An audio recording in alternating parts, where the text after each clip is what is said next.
According to the ancient Sumerian writings, the Garden of Eden was a slave camp run by the reptilians.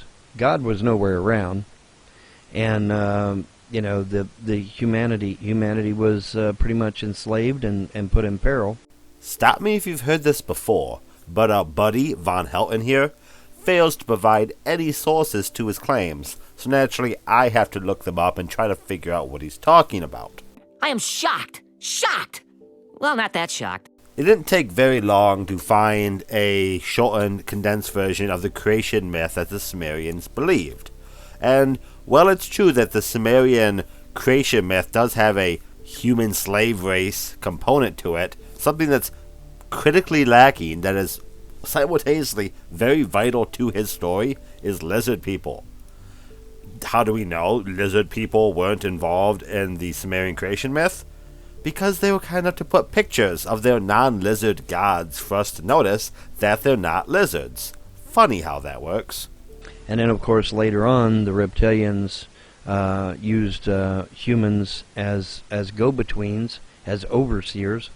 Humans that would be loyal to them as overseers of humankind and to manipulate and control humankind to their particular ends. I'm going to have to assume Von Helton here is referring to the Adapa Sumerian creation myth, i.e. the story of the first man, the Adam, if you will. And, surprising to no one, I'm sure, there is no capo correlation here. I am shocked. Shocked! Well, not that shocked. There is no betrayal of man to fellow man, completely not in the text. And you don't have to believe me. Linked below, I have not only the complete story straight from the tablets, but also a talk about this story by a scholar in the subject. Go look at that stuff if you don't believe me, because, remember, I provide references. The good news is that the real gods came back, established a base on Earth. You might have heard of it, called Atlantis. Unsurprising to, well, no one. The Sumerian myths do not talk about an Atlantis. The Sumerian culture ended some 2000 BC. Plato first wrote of Atlantis around 360 BC. Big space of time there. The two are completely unrelated.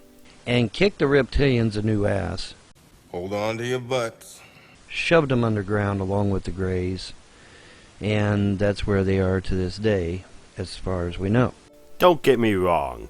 Lizard people and little gray aliens versus Atlantis people sounds like a really badass movie. But, if I keep repeating myself, I apologize. There's no evidence for it. Nowhere in scripture of any creation myth, anywhere, ever, is there discussion of lizards teaming with greys to fight Atlantis people. Again, really sweet ass theory. That sounds badass. I'd love to watch that movie. But as far as actual history of our planet, lacking any substance. Humanity was here. The reptiles came, claimed to be gods, enslaved mankind. Then the real gods came, established a human colony on Atlantis, kicked the reptilians a new asshole. Hold on to your butts. But the humans that they created in Atlantis to oversee Atlantis started messing with dark magic, dark energy, or dark science and dark magic, which became dark energy, which sunk Atlantis. Of course, I have to point out the Atlantis myth, as written by Plato, which, to remind you, is the only account of Atlantis we have. It says nothing about black magic, dark energy, dark science, what have you. It's kind of a retelling of Sodom and Gomorrah, where the gods got angry and punished them. That's why Atlantis sank, according to Plato, the only guy who tells the story. What he's making up here is fanciful, I guess. And again, it's cool. Sure, I'd love to watch that movie, but has no basis in fact. Zero. Thoth mentions the reptilians in the Emerald Tablets. It is very exhausting having to look all this random shit up, but I do it because I love you.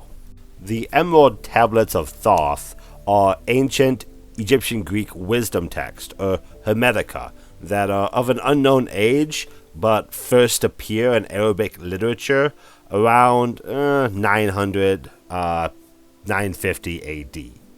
They are thought to be older, but no one knows their exact age.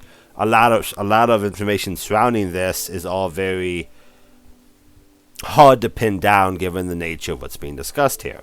In modern terms, the Emerald Tablets are very much associated with occultist, esoteric circles, thought to be behind the creation of popular myths such as alchemy, the Philosopher's Stone, what have you.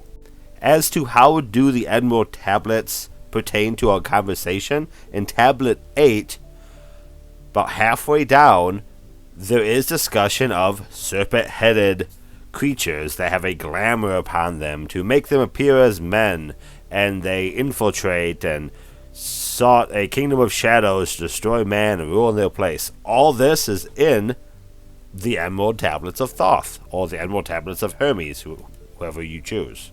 The big problem with this entire conversation is, of course, you need to take the Emerald Tablets of Thoth and all the awesome backstory and so cool sounding history of their discovery and what have you to be literal. You need to believe in Atlantis. You need to believe in 1,000 other crazy, kooky, wild out there things in order for all this to come together for lizard people to exist. If you believe in Atlantis and you think that it actually was a high-tech civilization that collapsed in the ocean because of dark magic, I have no problem sincerely believing that you think reptile people are walking around trying to take over and glamoring themselves right now, and, you know, Hillary Clinton's a lizard woman and all that other fun stuff, right?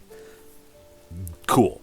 That sounds good. But you need a bit better of an argument than the Emerald Tablets of Thoth the Atlantean in order to convince the rest of us out there with, sane minds. Now you have actual archaeological evidence that tells you that the reptilians are legit. I've heard that you're a low-down Yankee liar. But they still have a major control because their meat puppets, the 13 elite families, are still in control of the earth. Wait, but just earlier you said... Then the real gods came, established a human colony on Atlantis, kicked the reptilians a new asshole. Hold on to your butts. What the hell was the point of the actual gods coming down and defeating the reptilians if the reptilians still control everything? Do they control everything and just have bigger buttholes now? I mean, what was the point of all the history of fighting the reptilians if it's done jack shit? Your story doesn't make any coherent sense. It is my understanding that the real gods will return, overthrow the reptilians once and for all, and their meat puppets, and Earth will be free, truly free, for the first time since mankind's inception, just about. According to your narrative, the real gods did a pretty piss-poor job of defeating the lizard people last time. They just expanded their buttholes a little bit. Why should the next time be any different?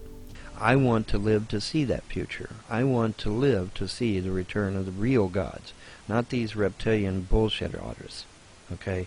Because they came here posing as gods. They're not gods. They're not. They're not gods. I have no problem admitting that the tale you tell is a badass tale. The lizard people coming down and enslaving men, and Atlantis rising up against it and taking it to their lizard buttholes. That's a real cool story. But we have the issue where the evidence is completely lacking. You not knowing the Sumerian creation myth, coupled with the Emerald Tablets of Thoth and whatever else you've said so far, none of it holds the mustard. It simply does not comport with reality. Your tale fails to be non-fiction.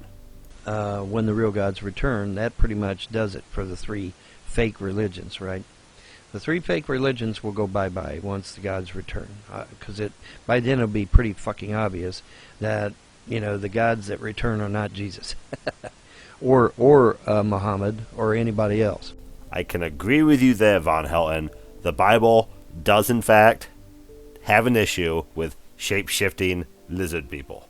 Their return will also signify the end of the reptilians' control of the earth and their 13 family meat puppets that are controlling mankind with their fake money and their influence over the governments of this world. Von Helton's view on the secret societies is not unique in conspiracy circles. If you want, I can try to tackle some of his videos on it. Let me know in the comments. But if you've heard Alex Jones or Graham Hancock or any of those nutter butters, you've heard them all, right? However, Von Helton's twist of the gaping butthole lizard controlling people is a fun way to go about it.